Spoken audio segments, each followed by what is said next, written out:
Zoom room for another Art of Letting Go live session. Let's dive in and have a look at today's quote. Always a good way to kick it off because that's leads us into the theme of the day. So let me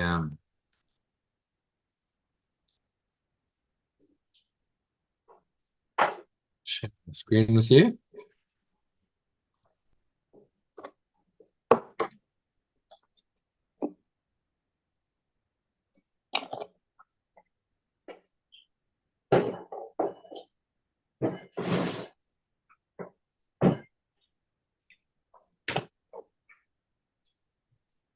Okay, so if you can kick it off with the quote. Yeah. This one is from Ralph Waldo Emerson, who was a leading transcendentalist in the 19th century in America. He was an author, he was a speaker, at the forefront of really a new age movement, I suppose. These guys were the precursor to what we call, new age. This happened in the 1800s. So people say new age. It's hardly actually new age. It happened 100 years before with this transcendentalist movement where they were talking this kind of language. So you can read that quote, which is a lovely one. Mm-hmm. To kick it off. Be not the slave of your own past. Plunge into the sublime seas. Dive deep and swim far, so you shall come back with new self-respect, with new power, and with an advanced experience that shall explain and overlook the old. Ralph Waldo Emerson. Yeah, so what's he really asking us to do? Let go of the past, plunge into the sublime, which are within. This is the oceans is been a metaphor for millennia for the truth, the great ocean of truth. Dive deep and swim far into that truth, so you shall come back with new self-respect, with new power, and with an advanced experience that shall explain and overlook the old. So what he's talking about here is a hero's journey, isn't it? Yeah. Mm-hmm. Okay, it's a hero's journey. Let's go into there.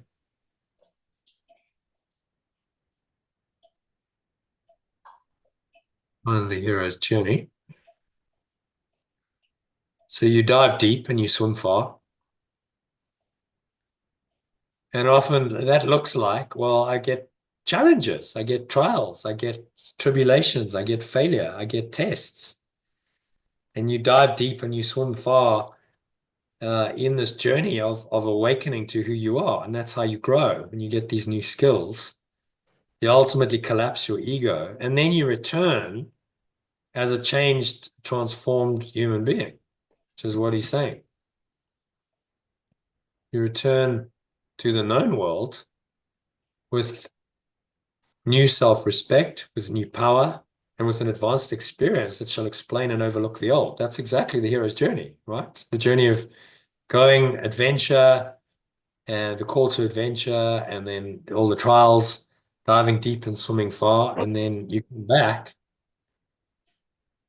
and you return as a transformed human being who now has a deeper, higher understanding of yourself and of life. And then you can be very helpful to others on this journey. So he's describing exactly the hero's journey about 100 years actually before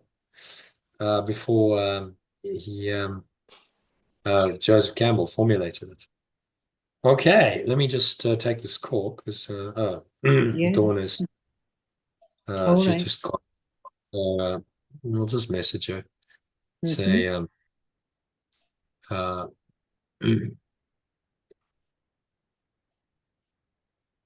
yeah, so a very profound quote and a call to undertake the hero's journey. Mm.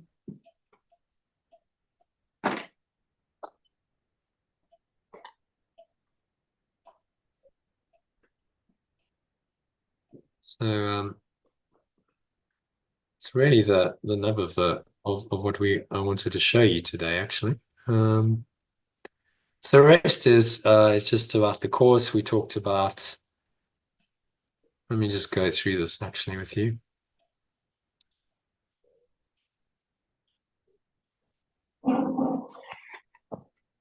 Talked about special principles of miracle workers. In the session, we talked about letting go in the 10-step process. Definitely one worth watching. It's a good recap. And there's another one on the descent into hell on the way home. So a couple of recordings there to listen and watch to recap. You know, we've been through this stuff before, but to recap, and the 10-step process is very powerful. You know, it's something that I think everyone can use, and probably a lot of people in the community don't use it. John, I know, uses it all the time. Right. He does a written 10-step letting go process a lot. Finds it very helpful because it just helps you work through a process to let go of your issues and find the peace that surpasses all understanding, which is all very well. You say, well, I just got to let it go and find peace, but like often we need a process to get there. You know, at the most advanced level, we don't. Well, I realize it's all an illusion. It doesn't affect me at all. But while we're learning, there's Dawn. That's great. While we're learning this, there's a lot of value in the learning process and in these practices and processes. Hi, Dawn. How are you? Oh gosh. Hello. Oh, what's Hi. happening? Welcome. Welcome. Yeah, I'm just sharing the screen. Yeah. So we're about to do today's lesson actually. So let's do that. And all right. sorry. We'll discuss. Yeah. Sorry, I'm late. Well, it's okay. We were kind of delayed ourselves actually because Elaine had some very persistent mobile company on her case trying to get it to sign up. Very, very, yeah. They just wouldn't go away for half an hour. Eventually, I just went, okay, fine. Yeah. Okay. I'm going to company. Eat while I'll put my screen off for a minute, but I'll be listening. Yeah. Okay. Yeah. Okay. So we're going to look at this is lesson 8. I don't know if you've been doing these lessons, mind training lessons from A Course in Miracles, but we'll go into lesson 8, have a look at it, a bit to discuss, and then do a meditation on it. How's that sound? Yeah, sounds good. Okay, so let's do that then. Let me do that. Okay, so maybe I'll just make it a bit bigger.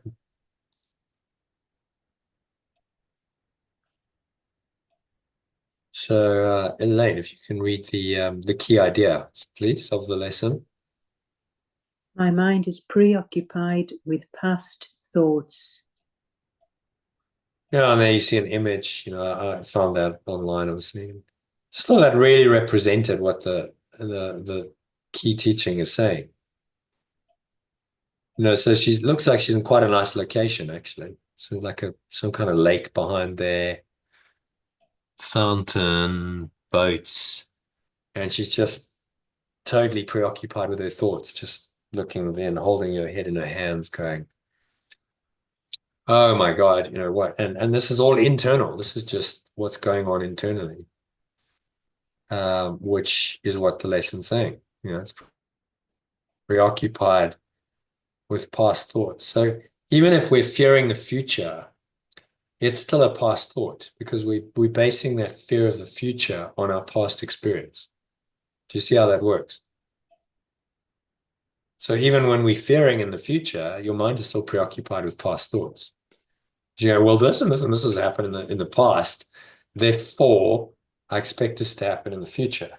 And the past is very much dominant in your fear, even if it's apparently a future focus.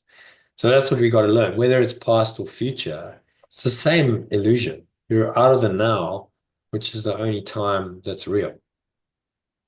And now you're in a fantasy world where you can bounce between past and future, but there's no reality there. And it's not a place that you'll ever find any happiness in, because you can't change the past and you can't do anything about the future if you're worrying. If you're worrying, it's just stressing, worrying, and that actually incapacitates action. If you go, okay, there's a situation and I feel called to do something about it, that's different. Because I feel the inspiration to do something about it now, and I act on it now, and I'm still very present.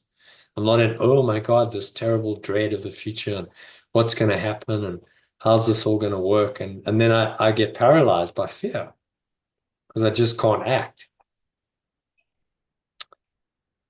So my mind is preoccupied with past thoughts, even if I'm fearing. So let's see what Ishu has to say about this. A couple of explanatory paragraphs and then a mind training exercise to actually practice.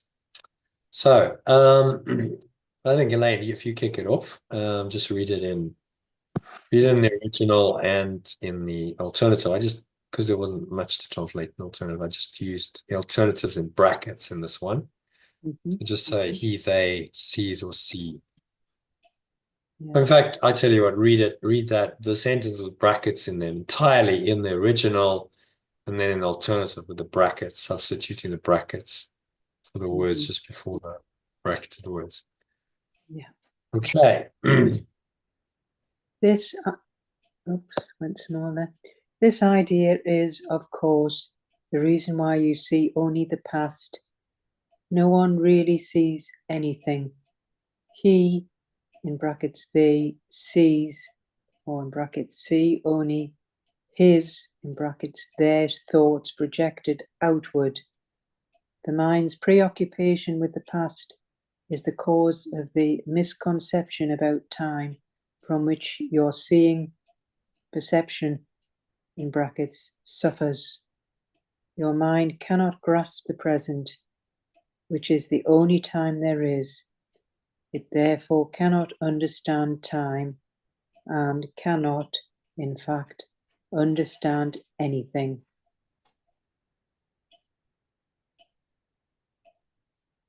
Yeah. So thoughts about that? What's he saying? Well, it's just saying that we, in every single moment, we're just seeing only the past. So we're not really seeing anything at all. They're all being projected outwards. So we've got this the mind's preoccupation with the past, which is causing all the misconceptions, which then leads to suffer. So the mind cannot grasp the present moment, which of course is the only time there is. Yeah, and we can't understand anything. Your mind cannot grasp the present, which is the only time there is, it therefore cannot understand time, cannot in fact understand anything. If the now is all there is, and you're not understanding that, your mind's constantly preoccupied with the past or the future, then where are you? Where are you living? That's the question. You're dwelling in fantasy land, aren't you? All these thoughts, emotions that dominate your mind are just fantasy. They're not real. Because you're not in the present moment. So a very, very profound lesson, which builds on yesterday's one, which was I see only the past. So if I see only the past, then my mind must be preoccupied with past thoughts, because I'm seeing or perceiving from this consciousness as preoccupied with past thoughts. And then I don't really see anything properly. And you do see this. You know, if you observe people's behavior, People are mostly conditioned. They just say, oh, no, I can't do that because this has happened before. So no, I can't do it. Well, what are you doing? Your mind's preoccupied with the past. How do you know that that's going to happen now?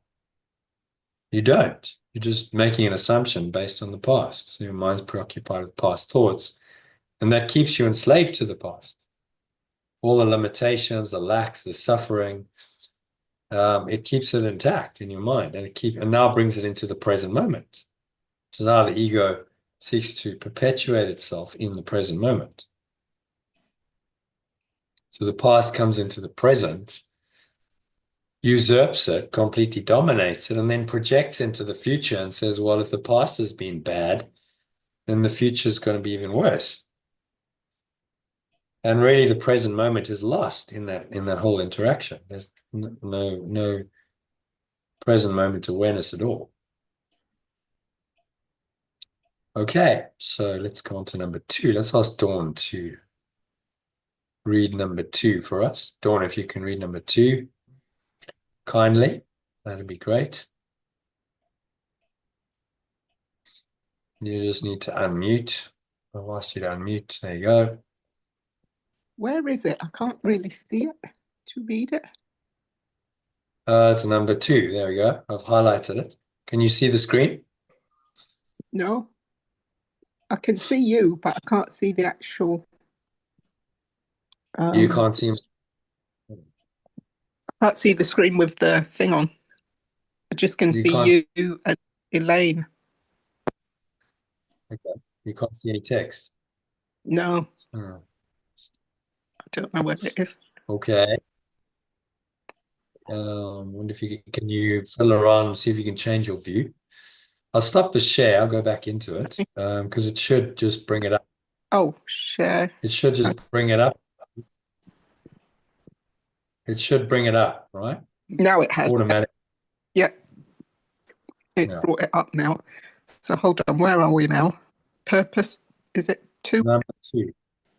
Number 2. Yeah. Just read that paragraph. Oh, okay.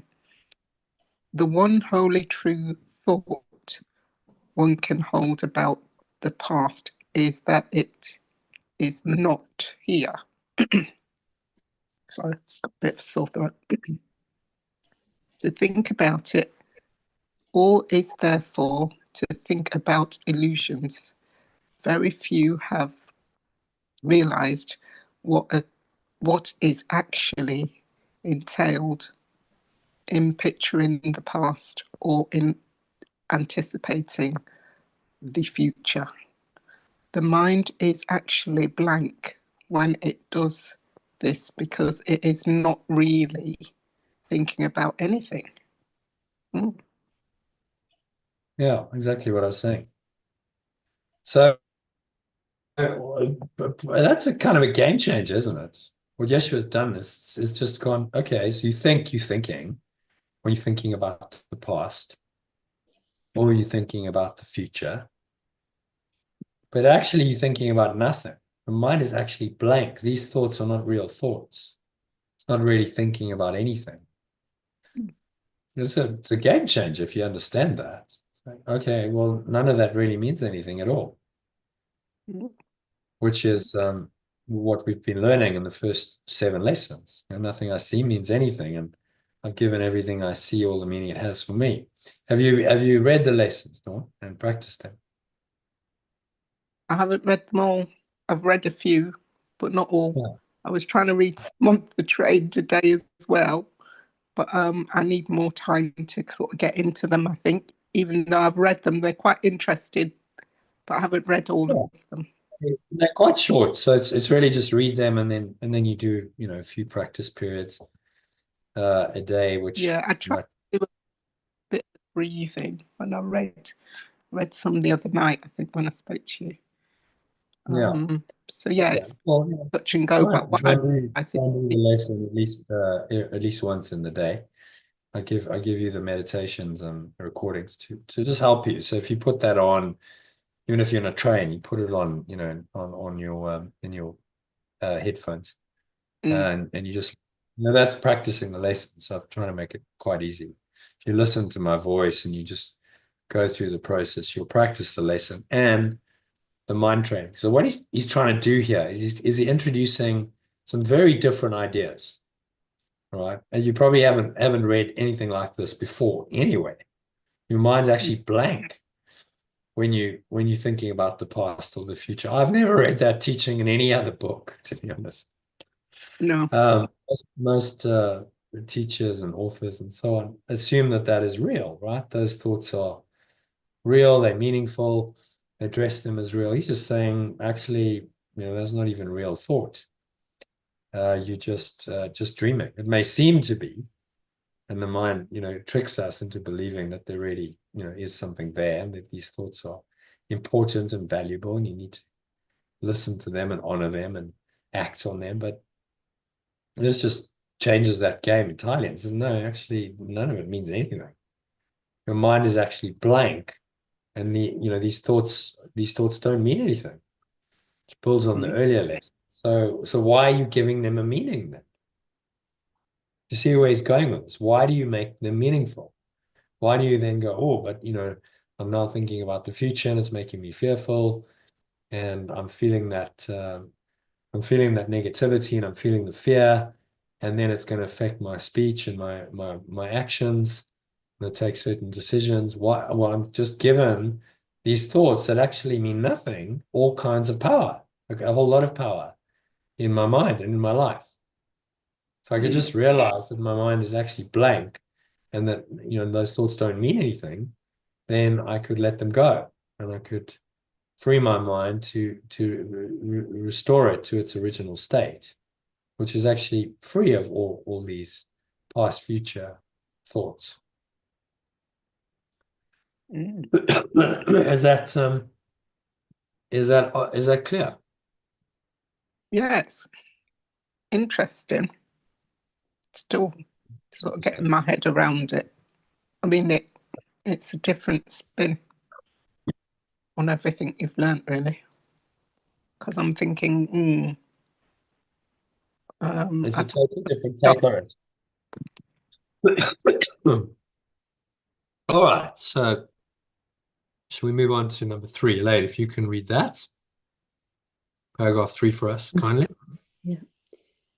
The purpose of the exercise for today is to begin to train your mind to recognize when it is not really thinking at all.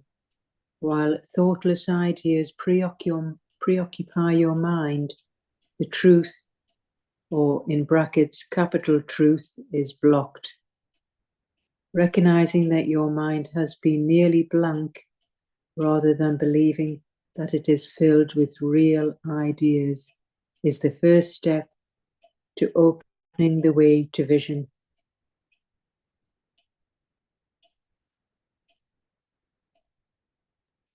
Okay, so thoughts on that? It's just a step into training our minds to realize they're not really thinking. They're thoughtless ideas preoccupying the mind, blocking our real truth.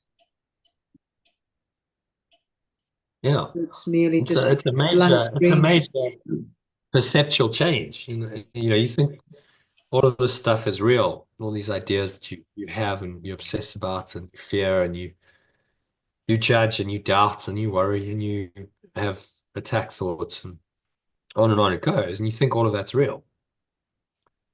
And he's saying, no, actually that's all illusion. That's just your mind is actually not even thinking.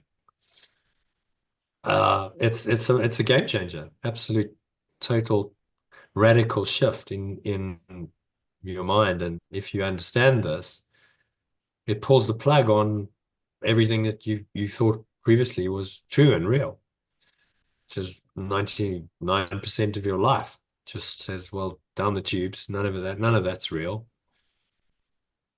And this opens the way to vision, which is true perception, which isn't clouded by the past or the future. Is clear, clean perception in the now, just perceiving everything without the past or the future. And trust and guidance. Okay, I'll know what to do. I'm not being governed by my past thoughts, by my fears of the future. I'm just trusting that, guidance will show me in the now what it is I need to do. And then you tapping in to your higher self and to the Holy Spirit and the remembrance of perfect love, which guides you in the present moment. It gives you these thoughts, and it doesn't reference the past to do that. It's purely present. It says, right, just do this, because it knows that right now in this moment, this is going to be the best way. And then it just guides you and says, do that. And like saying, just do it.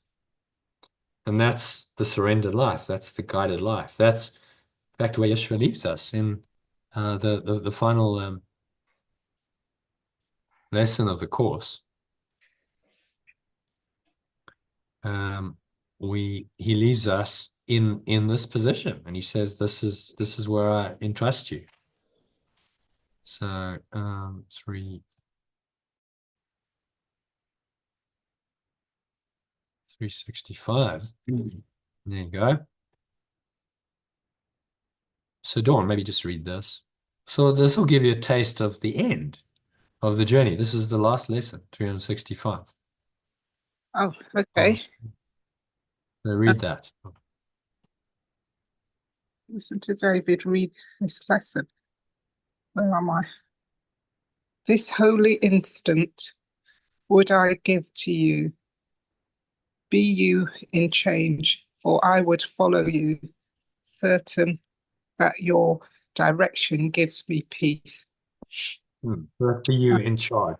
So it's really just saying, I'm not in charge of my life anymore. I'm just going to trust this Holy Spirit to guide my thoughts, my words, my actions, and certain that your direction will give me peace. And then it goes on. Elaine, if you want to read the next one, if I need a word to help me.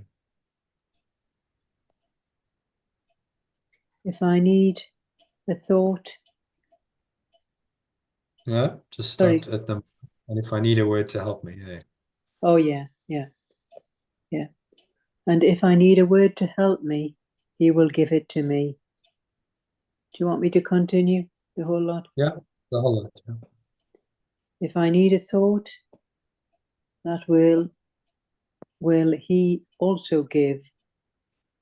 And if I need but stillness and a tranquil open mind, these are the gifts I will receive of him. He is in charge by my request, and he will hear and answer me, because he speaks for God my Father and the Holy Son.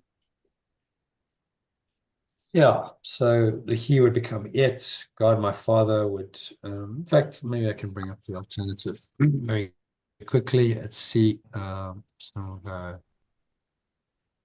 lesson 363. I think that should do it.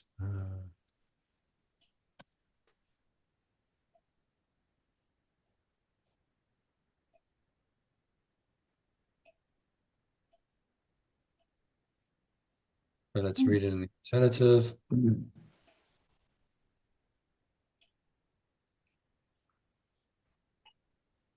So Dawn, if you can read this in the alternative. So I'm wholly aware now and every moment. Can you hear me? Hold on. Yeah. I am wholly aware now and every moment. I allow my true self to be in charge, and I follow only its guidance, knowing that it brings me peace. Just where they Yeah, so that's a translation into our alternative language. Be you in charge. It's talking about your true self. It's talking about guidance. Talking about being in the now, and trusting that guidance to bring you peace, which is where he leaves us. This is the last lesson. The last 5 lessons are the same. We actually end the program in 363. Just do the lesson 3 times rather than 5 times, just because that works, then start the next one at the next day. So yeah, it's an injunction to really surrender and say, just entrust your life to this true self, which is the Christ, which listens to the Holy Spirit, or the remembrance of perfect love in our alternative language, and be guided.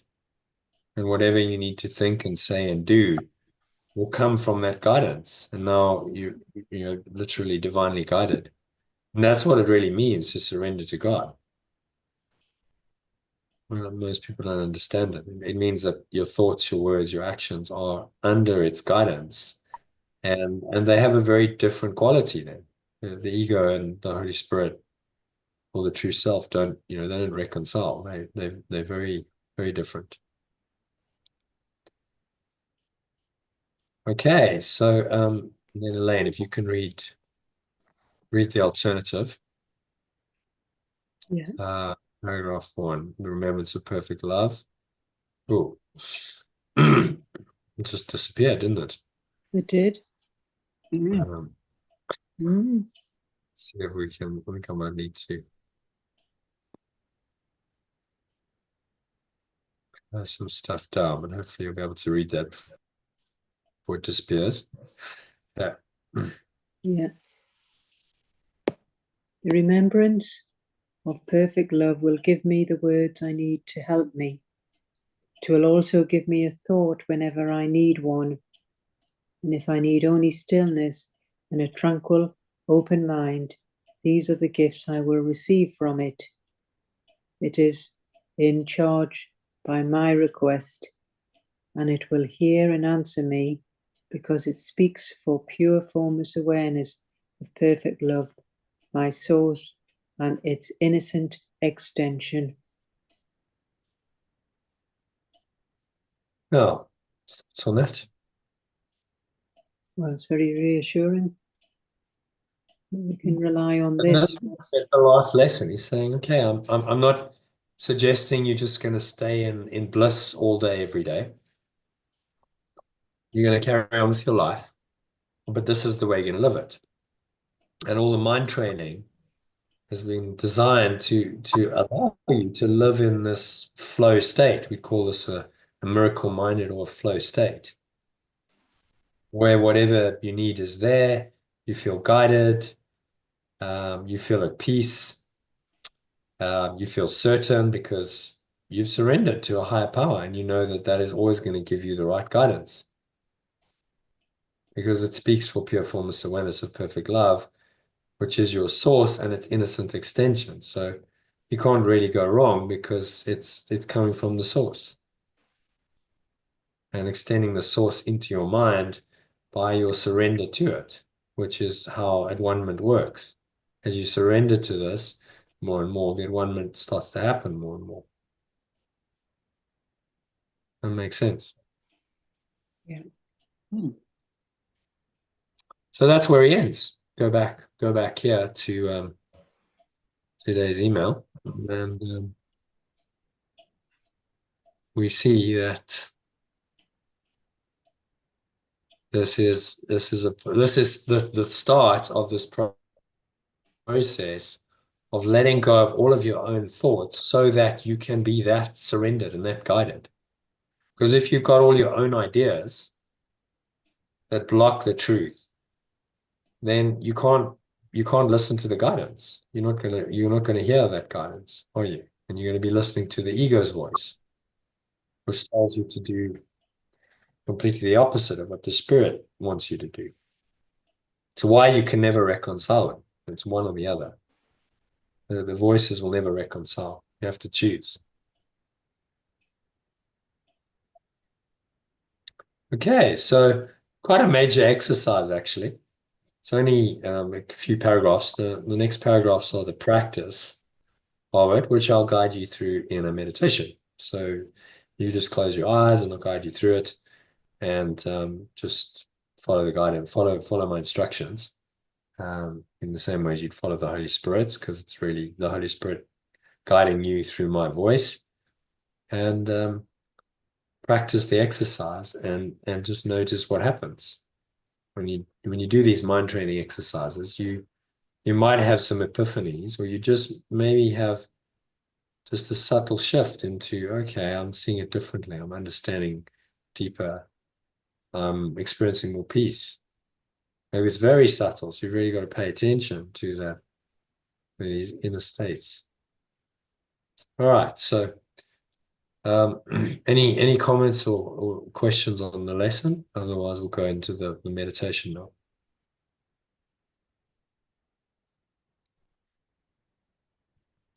Okay, all good? Mm-hmm. Elaine, Yep. happy with the meditation? All right, so Yeah, sorry, yes, all good. okay. Very interesting. Yeah. And something that, well, I've tried to do anyway, but it's not always, Yeah. sometimes you jump in and out, don't you? Yeah. But that is Bliss. Just going to close some tabs here, I think, just to get out of just taking a bit too much memories, and we'll close that. Close that. Okay, so sorry, Dawn, you were saying? I was just listening because I think it's great how, us reading through and how it's come through, and you kind of know that, but it's just almost like, how do you keep in tune? Or when you're looking at guidance, sometimes we can not recognize it. Yeah. Or, Yeah, exactly. And I mean, that's the test. yeah, you can jump back into a state that's not, and you're thinking, oh, I need to just get the guidance and not into a state over this. Yeah. Yeah. It's hard. I think that it's just very noisy in the world, so it's quite hard to. Yeah, which is exactly why we practice. We practice because it is difficult initially when we start on a journey like this.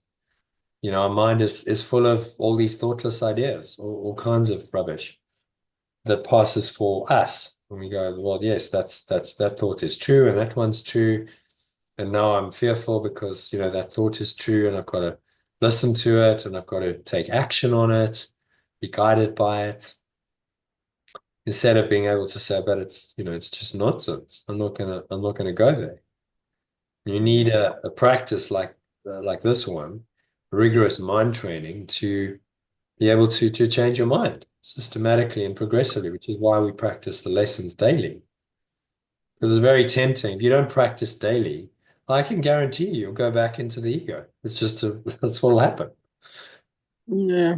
Well, you get dragged into it whether you want to or not. I think I spend a lot of time in my place trying to find quiet spaces, because you get dragged into other people's perceptions, and you allow it. We're always responsible, but we live in a world that's dominated by the ego.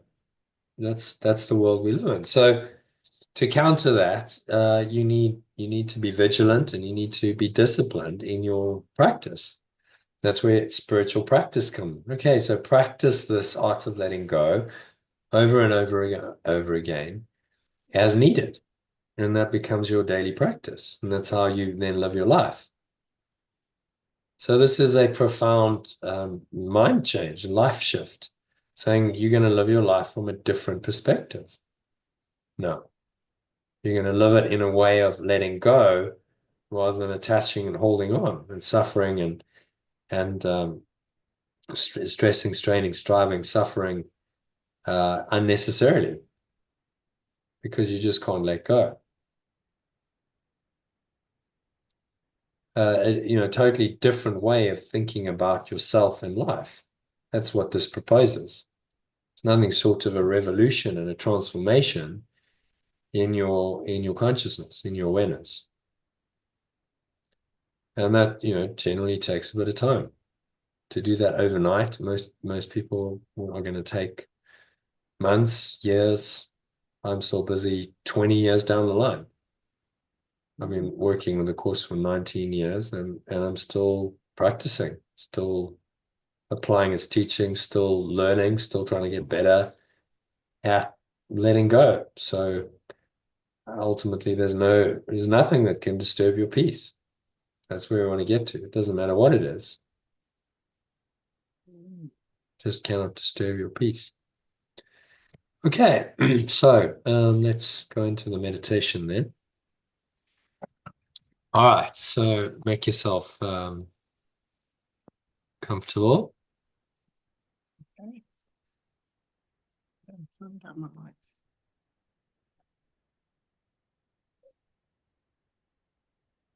So just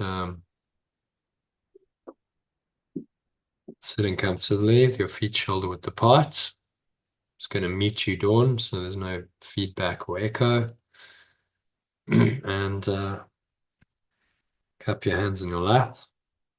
Close your eyes, back straight. Feet shoulder width apart. Start off by taking a nice deep breath in through the nose. And so you're breathing in, you're noticing how the stomach rises and the chest rises. And the subtle flow of air in through the nostrils. Pause at the top of the inhale. Squeeze your sphincter muscle, lock the energy in. Draw the energy up the spine, into your heart center. Draw it up into the crown of your head. Pausing at the top of the inhale. Scan your mind. Just noticing any thoughts crossing your mind. Search your mind for any thoughts going on there. Name each one by saying, I seem to be thinking about whatever it is. So it could be name of a person, name of an object, name of an emotion, a situation. Just name whatever comes to mind. You might have a few things. If it's only one, then that's okay. So I seem to be thinking about da. Describe it, and then remind yourself that my mind is preoccupied with past thoughts. My mind is just preoccupied with past thoughts.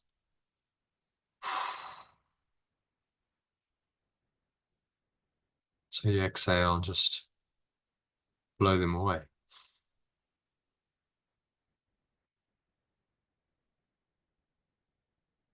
It's the breeze of your breath. The nothingness they really are.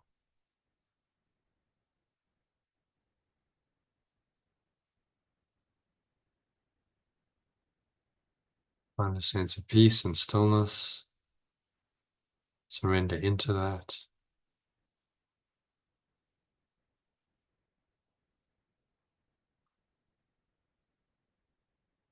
Notice again, if any thoughts come in, breathe into them. Let's deep inhale breath. So you don't push the thoughts away. Go, oh, I shouldn't be thinking that. Bad. It's bad. Bad girl. Don't do that. You just notice them. You say, I seem to be thinking about whatever it is. You name it. A situation, a person, an object, an emotion. Breathe into it again. Noticing how peaceful.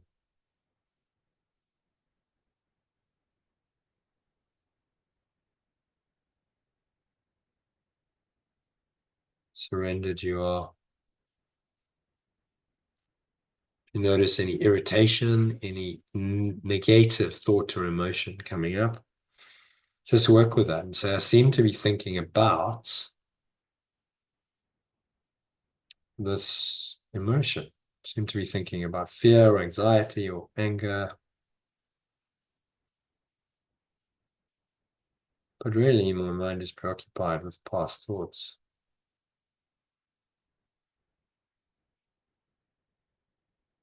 Mind is preoccupied with past thoughts.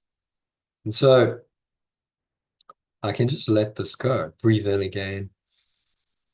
Every pore, every cell, every muscle of your body, every part of your mind, every fiber of your being.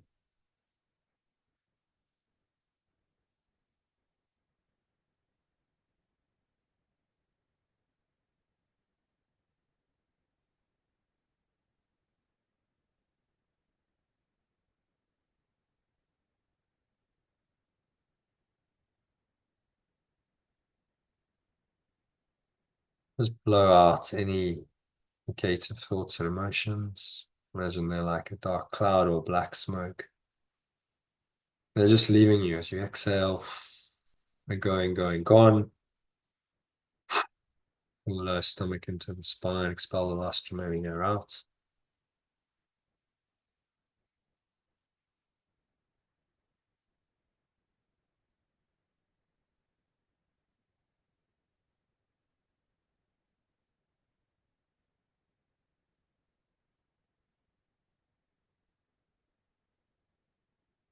And just find a sense of peace and stillness. Right? The mind is really blank when you're thinking about all these crazy ideas, the past, the future. Notice how you feel when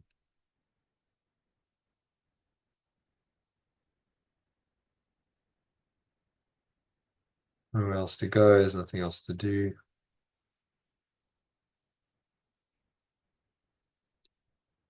Just peace.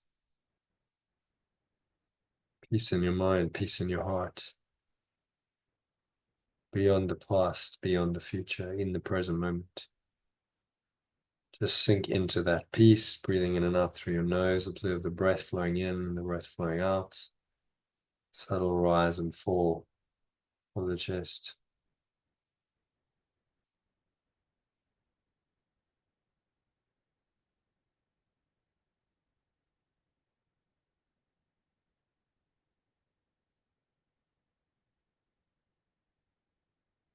There's nowhere else to go, nothing else to do. Just rest in this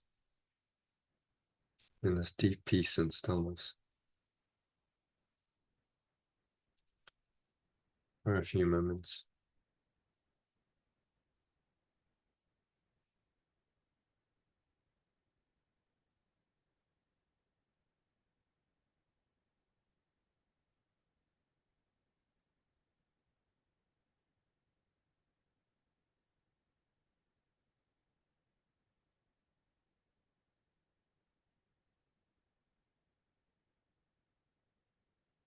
When thoughts arise, you seemingly disturb this deep peace, just apply the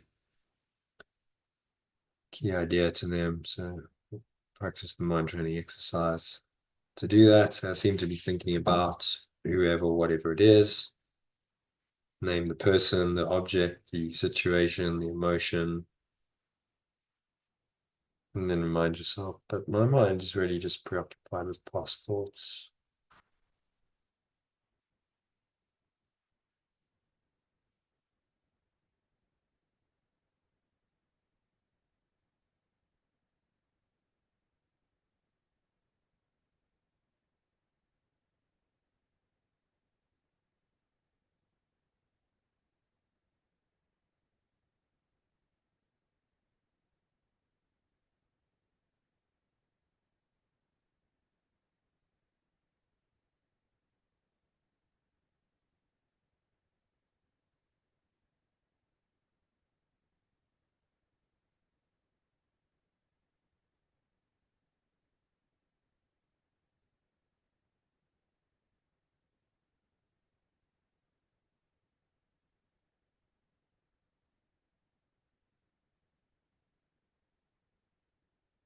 Watch your breath and allow yourself to go a bit deeper with each breath into the calm, peaceful, relaxed silence.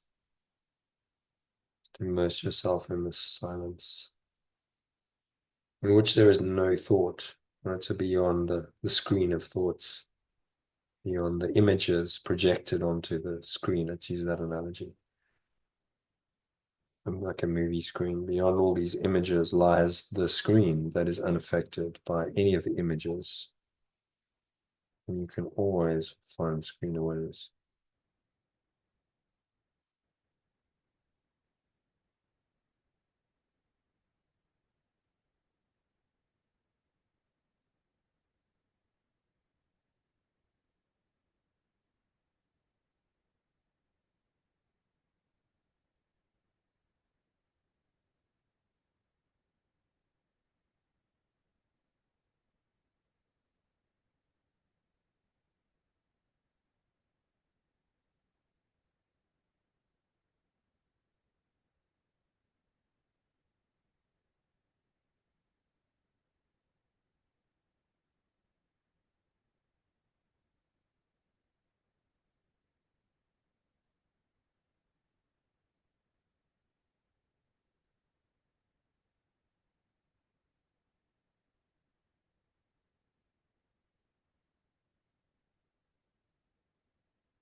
Just gently coming back now from this very deep connected state. Bring your mind, your awareness back into your body via the breath and the senses. On the count of three, you can open your eyes. So 1, breathing in.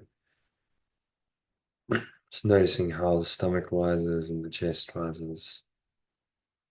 And the subtle flow of air in through the nostrils.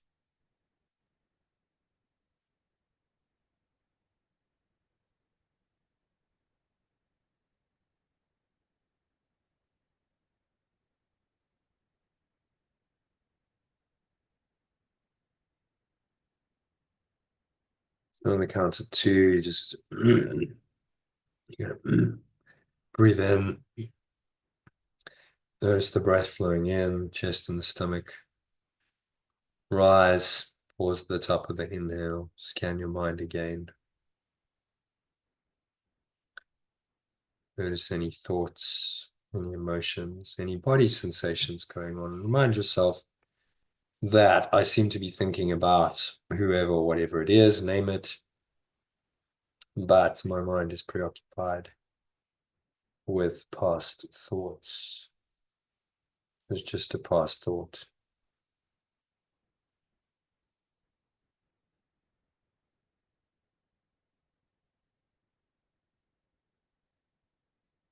And then just let it go. Remember that it's not true, it's not real. You can just blow it away. The mind is really blank.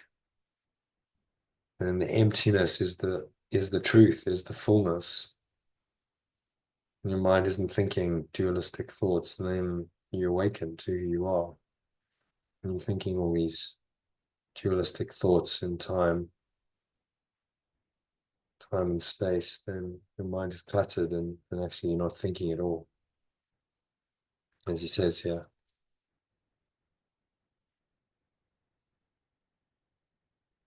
Our thoughtless ideas preoccupy your mind. The truth is blocked.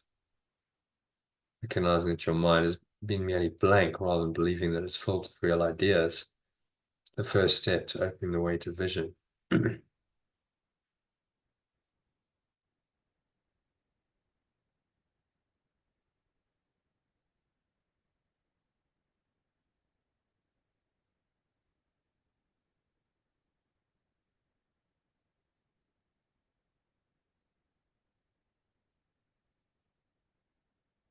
On the count of 2, just exhale, blow all this out. Letting it all go one more time. Imagine it's like a dark cloud or black smoke leaving you. It's going and dissipating into the nothingness that it really is. It's going, gone. Pull the lower stomach into the spine, expel the last remaining air out.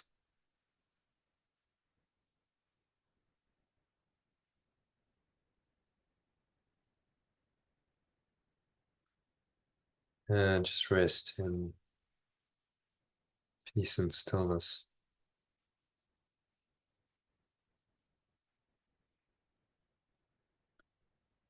a few moments. Nowhere else to go, nothing else to anchor the state in by noticing it.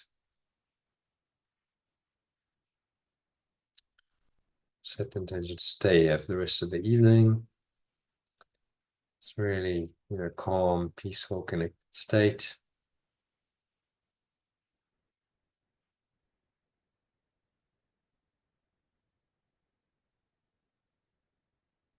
And then 3, on the count of 3, open your eyes. So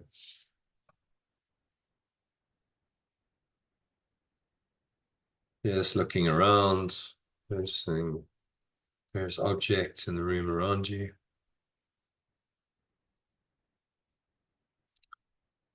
But without judgment. So don't name them, judge them, label them, don't think about them.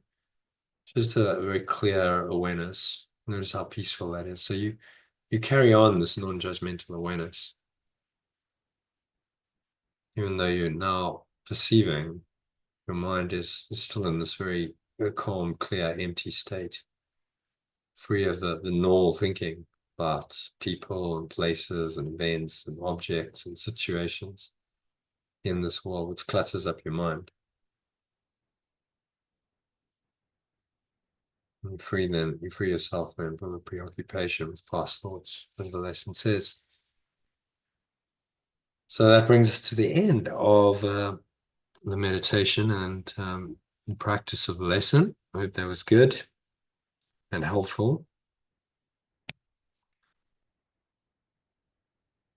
So yeah, let's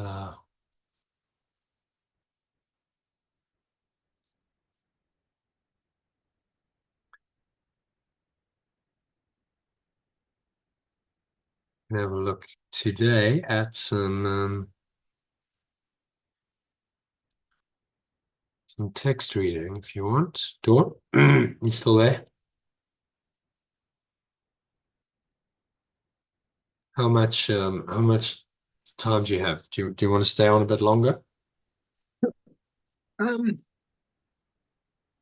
If you'd like to. I've just got a bit of a blocked nose and a sore throat. Yeah, I'm also very blocked up. Yeah.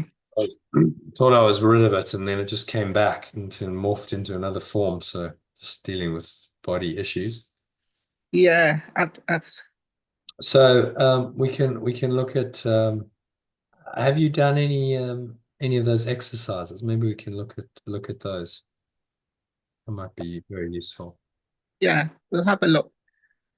Have a Okay. look at it. So, I'm always into these slides. Do you have to go onto Facebook to get them? Because I've got stuff when you've sent it, the odd things, but not.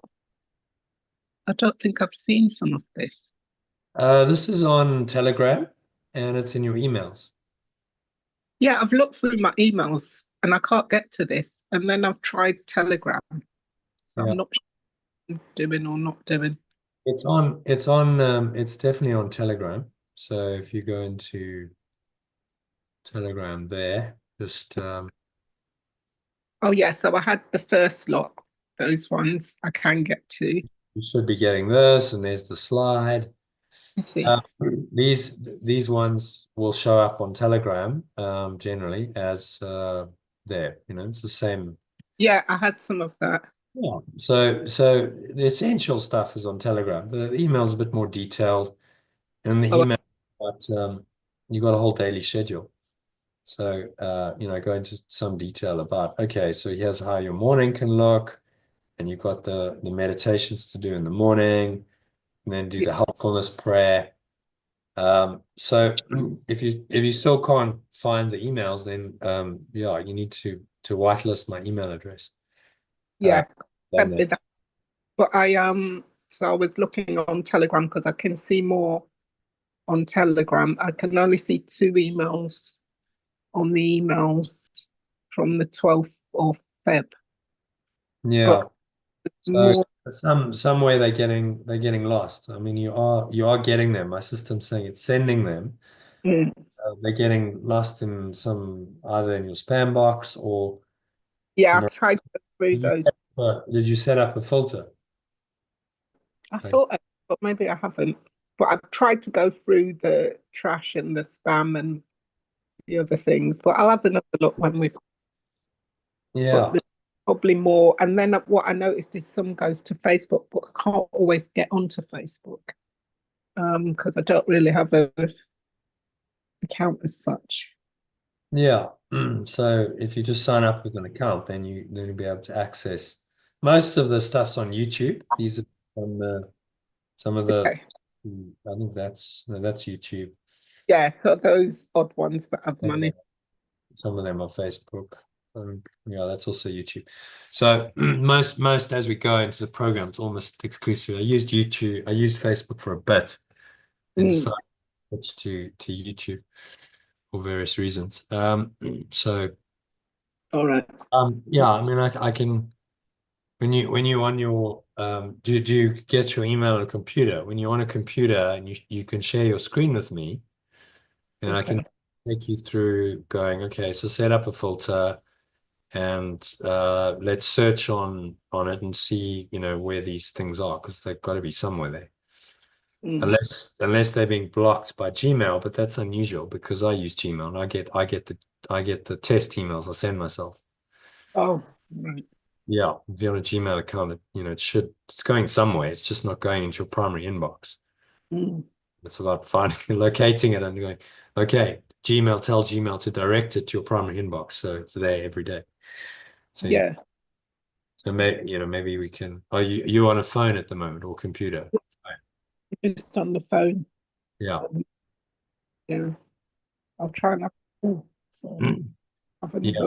another. So, we could, happy to talk when you get on a computer, I'm happy to talk you through it, share Mhm. your screen, and I'll go, okay, so now you're in Gmail, here's what you do, and here's how you can, hopefully set up the filter so that it directs those emails to go into your primary inbox and we can find them. And but if you're getting Telegram, the reason I repeat it on Telegram is Mm. because exactly this, email doesn't always get through.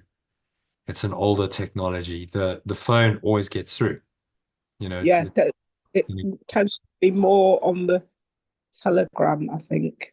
yeah. Uh, So the essential stuff's on Telegram. These slides, the links to listen to the recordings, the links to join a live call. This is on there, as you can see. Uh, mm, so you go through it. I'll post the recordings, sometimes in audio form. You can listen to it on YouTube if you want. There's a document you can read. There's a link to click to get yeah, into the live call. And there's the lesson, which then take and a 12-minute and a 4-minute. So the idea, do the 12-minute in the morning and ideally in the evening. So you practice it twice a day for a somewhat extended period. We've just done like a 20 minutes. So that's your evening. But if you do that in the morning and then during the day, you top yourself up. So if you mm, do 2 or 3 or 4 of these in the day, just 4 minutes, and you listen to the breath break, uh, okay. I'll guide you through it, right? So now you're going to practice the lesson in that breath break. And that's going to help you to start applying these ideas, right? Because you're retraining your mind. Mm, The more you practice that way of thinking, obviously the better. You're going to start learning these ideas and being able to apply them more. And you just understand when you start getting into the course, it's like, okay, it's a bit new and it's unfamiliar, and you've got all these lessons, and how do I find the time?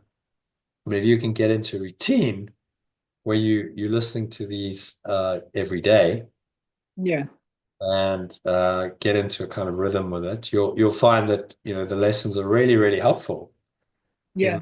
in your mind. So when the ego starts coming in and you start fearing, you start thinking fear thoughts or attack thoughts, whatever's coming up, a lesson like this just helps you let it go. Okay, but my mind's just preoccupied with these past thoughts.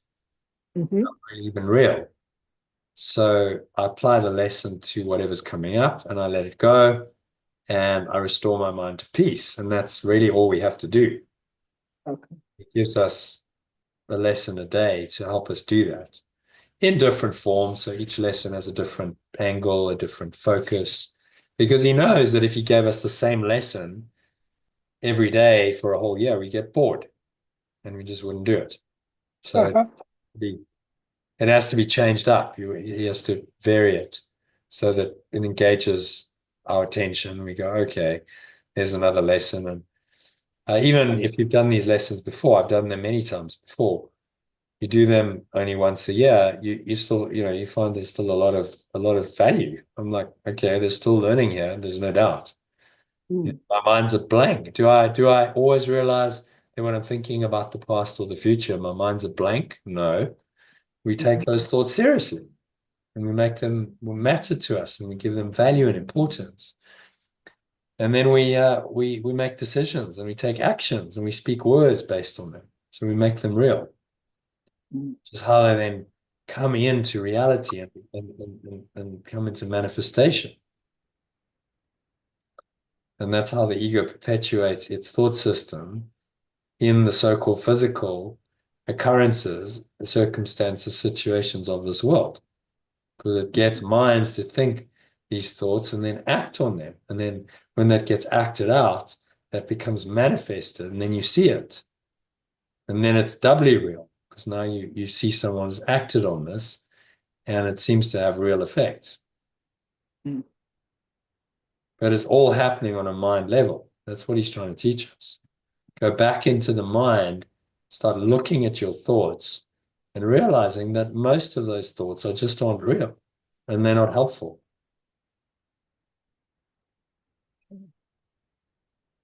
So yeah, you just need to let them go. Really, there's nothing else to it. Just let those thoughts go. And he's given us many mind training lessons to help us do that. So yeah, try and get into a rhythm and just practice them every day as often as you can. Initially saying do it 3 or 4 times. Down the line, he's going to say try and do it every hour. Most people don't, but if you can do it a few times a day, you're doing well. And I've given you the longer form of the meditation to practice it. You could do that morning and evening when time isn't as big an issue. And in the day, you can just do the shorter breath breaks, which are 4 or 5 minutes to practice the lesson. Just listen to it on your phone, put in headphones, and getting, because that'll just help you to kind of insulate yourself. Whatever's going on, you put your headphones on, listen for 4 minutes. It's a time out of the world, isn't it? It's like, okay, I'm going within now. I'm just checking out of the world for 4 minutes. Going within, doing this practice, restoring my mind to its proper state. And then I carry on. After 4 minutes, I've taken a little breath break. I feel a bit, refreshed and energized, and I carry on. And then you do that again, especially when you need it. If you find yourself going to negativity, that's a good time to take a break, right? Yeah. And so it's just getting into the habit of doing that and saying, okay, I've got these tools and resources to practice and really help me manage my mental and emotional state throughout the day. Let me use them. Because if I don't use them, they have no effect. But if I use them and I practice them, I listen to them and I read them, then they will have an effect. Very subtle to start with, but very profound. You'll find that your thinking and your perceptions just start shifting by degrees. And you start going, okay, I'm seeing things differently now. Okay, I used to get really upset by that. I'm not as upset now. I know how to let this go. And of course, you still get tested because that's how you measure your progress. When the tests come, you go, okay, I'm still maybe reacting to that to some extent, but not nearly as badly as I would have prior to this. So, okay, I've made some progress. It's good. Yeah, sounds good. Okay, so let's have a look then at today's. I want to just have a look at the exercises. Where are we? Let's get to the right tab. Yeah, on Go course. So this is in the course manual on pages 45 to 47. These are the preliminary exercises. So I'd like you to wrap up this week, because then we're going on to exercise 5, which is starts to become quite very deep and profound. We'll practice that next. I'll guide you through that exercise next week. So number 1 is reflect on and draw your life. Have you given this a bash yet? Reflect on and draw your life. No. Have you printed out this manual, Dawn? Because that's helpful if you actually print it out and you've got it. But I haven't. You haven't printed it out. Okay, so I haven't been able to, I don't think. yeah, so it'd be really helpful if you printed it out, because then you've got it all in front of you and you can actually write on it, make notes. But you could just read it online. I've sent it to you. You can read it and then just practice the exercise. So I've given you a little bit of space here. You could use the page, you print it out, or you can just go and do your own thing. Get a blank A4 piece of paper, or bigger if you want, even if you wanted to. In a notebook when you're going through, do you know what I mean? When you do it in a notebook, yeah. So if you want to make notes on the course, do it in your notebook, and try and give yourself 20 minutes of uninterrupted time. You can use whatever materials you want, basic pen or pencil, or you could use colors if you want, pens, pencils, crayons, highlighters, whatever. It's really up to you. It's not about the artistic merits of what you draw or write.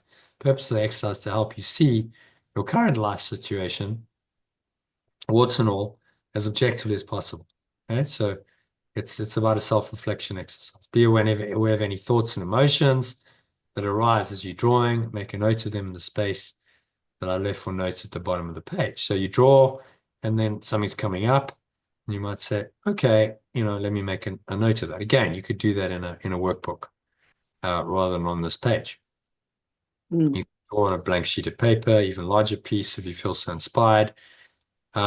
Create a notebook for yourself, a journal, whatever you want to do. There's no right or wrong way to do the exercise if you approach it with a sincere intent to really look at your life situation, how you honestly think and feel about it. Okay, so that's that, and I really practice doing that. Definitely do that this week. And then you're going to draw a picture. So this is drawing your life situation as it is now, with any difficulties and challenges you're currently facing.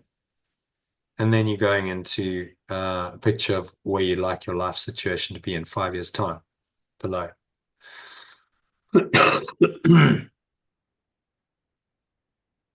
So you draw that and just then look at both the pictures and go, okay, so what can I learn from this? Self-reflection, there's no good or bad way to do it, right or wrong way. What did you learn? What came up for you? And make any comments or notes. Okay, so do that this week. You're going to get a lot more out of the course if you actually do the exercises that I suggest you do. Exercise 2 is an interesting one. So this is about thinking out the box. Draw 4 straight lines through all 9 dots without lifting your pen. Give that a go, right? I'm not going to show you the answer. The only tip is think out of the box. Okay? You must think out of the box.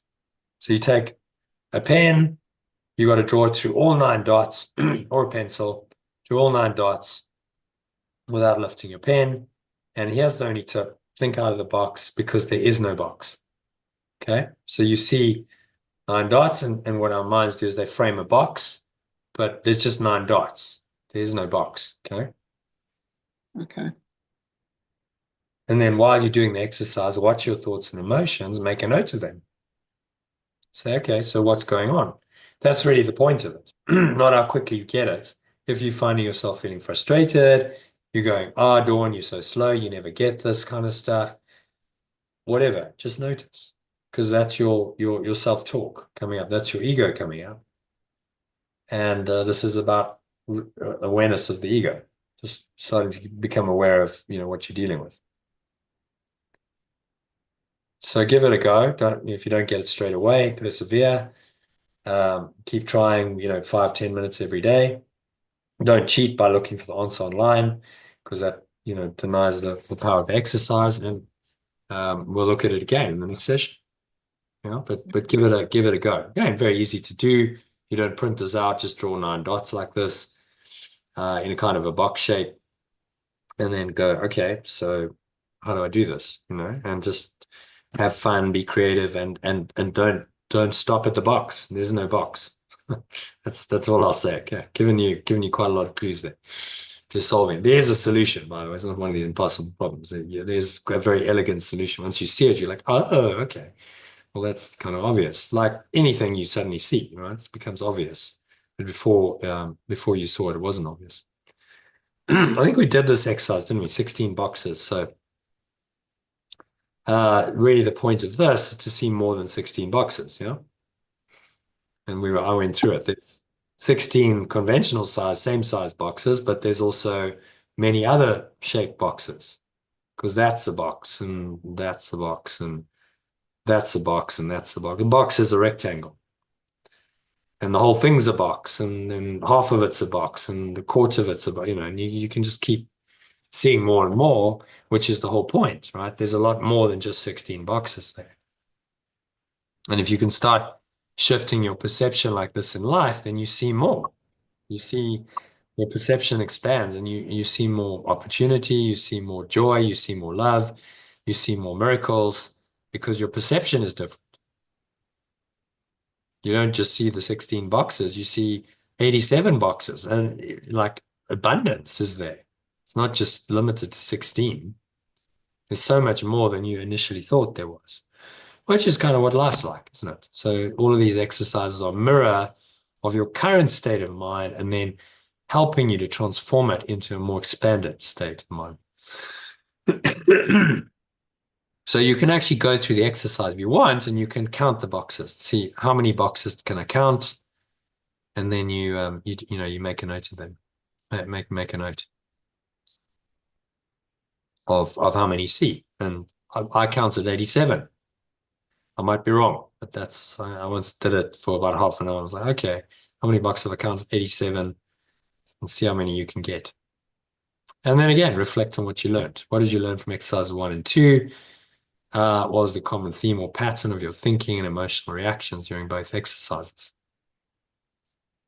1, 2, and 3, actually, but actually I'm referring to 2 and 3. What did you learn? So write that in there. And it's all about self-reflection. Exercises are there to help you learn. Okay, and then the final one, exercise 4, we can just do this right now. So can you see different perspectives here? If you look at this, the left-hand side, it's called Necker's cube. Can you see 2 different perspectives or ways of looking at that cube? Being aware that you can't see both perspectives simultaneously. And you see two views of that. Dawn? Yeah. So the one kind of comes up and out to the right, looks like looking down on it, yeah? And the other one comes out and left towards you, out of the page. Like a room, yeah? Looked at from the back of the room. And the other one, it's like you're looking down on it from the top. See that? But you can't see both simultaneously. Notice that. So blink, you close your eyes, you blink, and then you look and notice how it flickers between them. You see one, and then you see the other. And maybe you're more fixated on the one, but then you'll see the other. You notice that? Yeah. One stands out more than the other. Is that what you're saying? Yeah, sorry. One stands out more than the other? Well, the one looks like you're looking at it from above, right? So that that is the top. As Yeah. though the roof, and you're looking down from above. And the other view is like, oh, I'm actually almost at the same level as this, looking at it from the front side. Yeah. That box becomes the front. Yeah. That's the side, yeah. Mm-hmm. And both are equally valid. They're both just different perspectives on that drawing. Both are true, but you can't see both at the same time. So the idea is that it's perceptual, right? This reality is very perceptual. Person who's fixated on this, the box coming out of the page, is like, no, the box is coming out. Person who's fixated on the box from above is like, no, you're delusional. You're seeing it from above. But actually, both of them are true. And that's perception. You're in the domain of, there's no absolute fixed reality. Things are very changeable. That's the point of the exercise. You can see different perspectives. So the first perspective you see might be the one coming out of the page, and you go, okay, that's it, I got it. And then you're like, but if I look a bit deeper into it, I'll see the other one. Okay, so there's a deeper meaning here. There's a deeper perspective if I just take the time to look, and I'm open to that different perspective, which is really what life's about, opening yourself up to, a different perspective. Okay, and then on this, there's the impossible cube, this is called, because it is impossible. It just defies the laws of physics. So you'll notice that one, instead of going behind that one, is now in front of that one. And you go, well, that doesn't really make sense, does it? The whole thing just defies the laws of physics. And then again, if you look at it from this perspective, you'll see that that one is in front of the other that shouldn't be. And it just doesn't quite make sense. You notice that, whichever way you look at it.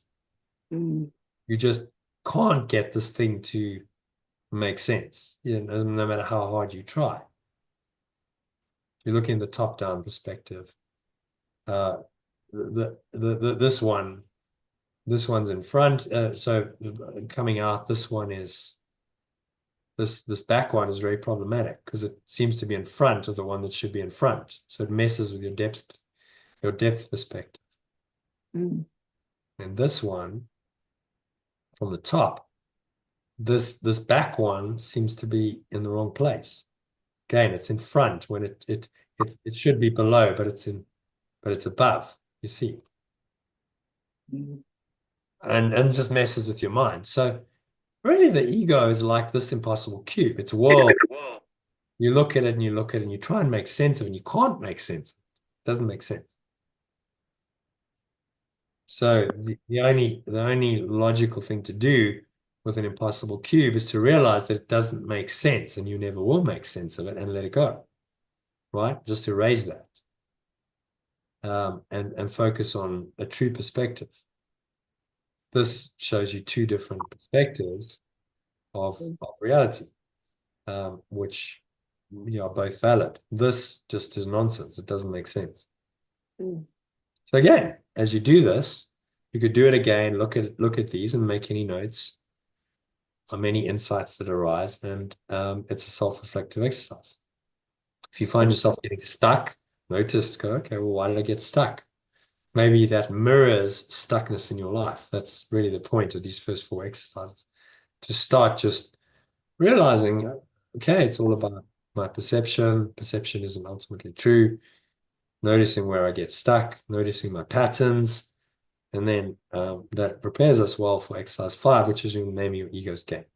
So we're going to go into name your game exercise next week. So we can do this next Sunday or Monday, whichever suits you better.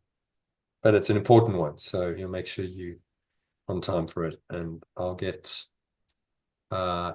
let me talk to Elaine. I'll just find I need people for it. So if I can get a couple of other people to join either Sunday or Monday, then we'll do it on whichever day works for them. Okay, so try and go through these exercises, Dawn, in the next week and just get them out of them. Give exercise 2 a bash. Try it, see if you can solve it. If you can't, then just notice what came up for you, and we'll talk again then. If you want to join in the week when you're on a computer, I don't mind just doing a quick 10-minute Zoom call with you and helping you to sort out the emails. Okay. How do you get on your computer? Yeah, that sounds good. So just message me and say, yeah, I'm free. I'm kind of free in the day, depending, and then evenings if I'm not running a session. Later, if you're happy to join at this kind of time, then I'm usually available and free, and we could just sort it out. So you think about it, let me know. Just text me. Okay. All right, Dawn. Thank you. I need to go now. Someone just called me and I need to get back to it. So thank you for joining, and I will see you either Sunday or Monday. Just keep practicing in the meantime, as much as you can. Try and do the breath breaks and the meditations in the morning, the breath breaks during the day, as often as you can. Read the emails. Try and do in the beginning of the day. If you can do this, that would be great. Where are we? One of these meditations to kick off the day. There they all are in your email. I did send them the beginning of the course on Telegram, so you should have them. There's a 40-minute, 30-minute version. Yeah, got the ones that you sent. I have got them. I've looked at them. Yeah, so try and do that every day, and then do your 12-minute, 15-minute meditation on the lesson, and then top yourself up in the day with the 4 or 5-minute breath breaks a couple of times. Try and do it as often as you can, but at least 2 or 3 times in the day, and then in the evening, listen again to this longer meditation, 12-minute meditation.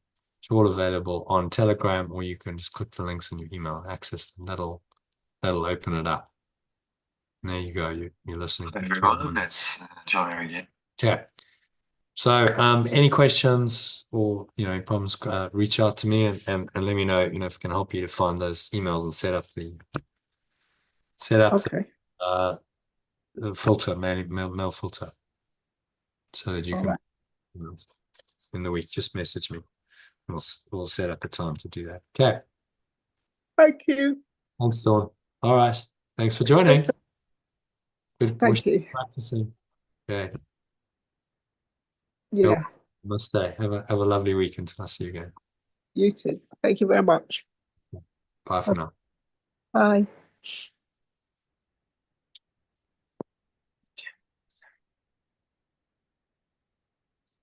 Okay. So